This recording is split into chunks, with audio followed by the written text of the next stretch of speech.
সন্ধ্যার পরে কেন জানি আমার খুবই ফুচকা খেতে ইচ্ছা করছে। আর আমাদের ফুচকা হচ্ছে নওগাঁতে সবচাইতে বেশি ভালো পাওয়া যায় হকার্স মার্কেট। আর আমার বাসা থেকে কিন্তু হকার্স মার্কেটটা বেশি দূরে না, তো ব্রিজের ওপারেই। আর সবাই কিন্তু নওগাঁ ব্রিজটা চিনেন, মানে লিটন ব্রিজের কথা বলছিলাম। আর এই সন্ধ্যার পরে যে এত পরিমাণে ভিড় হয় ব্রিজের উপরে, তো এখান থেকে উঠে যে শুধুমাত্র ব্রিজের ওপারে যাব, তারপরেও দেখেন কেমন পরিমাণে ভিড়। অর্ধেক রাস্তা যেতে না যেতেই কিন্তু ভিড় হচ্ছে, আর একটু পরে পরেই থামতে হচ্ছে। যাই হোক, এটা ছিল লিটন ব্রিজ। আর লিটন ব্রিজটা কিন্তু রাত্রে দেখতে খুবই বেশি সুন্দর লাগে। তো আমাদের নওগাঁ কিন্তু এমনিতে অনেক সুন্দর।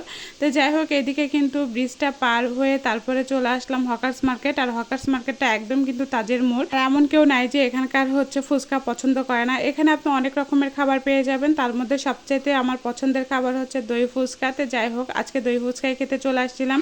যখনই আমার মাঝে মধ্যে মনে হয় যে আমি দই ফুচকা খেতে যাবো, তখনই কিন্তু চলে যাই, হয় আপনার ভাইয়ের সাথে যাই, না হলে কিন্তু চলে যায় হচ্ছে আমার ছেলের সাথে। যখন আমার ইচ্ছা হয় তখনই চলে যায়।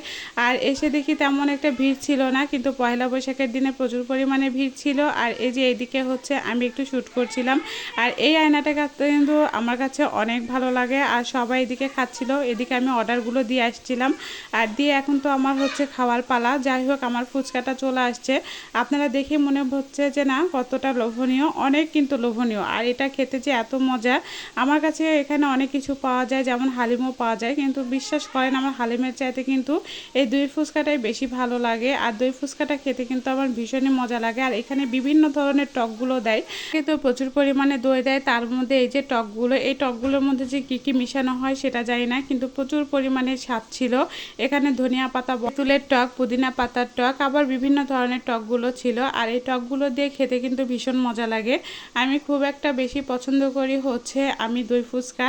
আর দই ফুচকাটা কিন্তু আমার কাছে ভীষণই ভালো লাগে। তো আজকেও চলে আসছিলাম এই জন্যে। তো যাই হোক, এখন তো আমার খাওয়ার পালা, আপনাদেরকে তো দেখিয়ে দিলাম। আর যারা যারা খান তারা তো সবাই জানেন।